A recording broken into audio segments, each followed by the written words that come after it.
Wewe mheshimiwa, nakubaliana na wewe, mambo ya fiscal nitayatatua.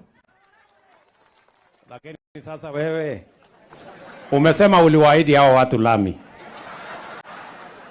Sasa mbona ile ahadi unanisukumia bwana?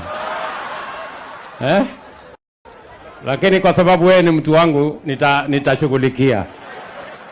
Asante sana. Mheshimiwa Rais, naomba niwatambue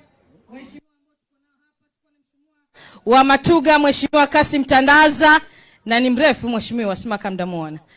Asante sana. Tunaye mheshimiwa mbunge wa Msambweni, Mheshimiwa Faisal.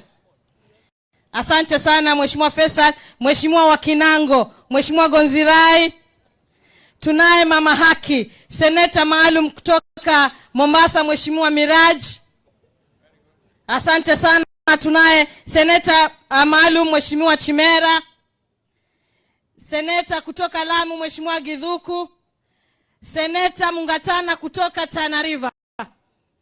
Mheshimiwa Rais, asante sana, lakini hii mambo ya maardhi najua nimezungumza na waziri wako na PS na najua kwa vile umesikia zaidi utalishughulikia. Shukrani sana.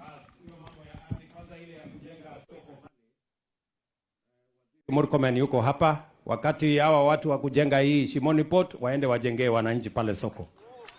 Si namna hiyo? Wale watu wamechukua hiyo ardhi waambie wakuja uniulize mimi maswali. Lakini wacha soko ijengwe. Si namna hiyo? Soko tutajenga, tutaulizana maswali mbele. Alafu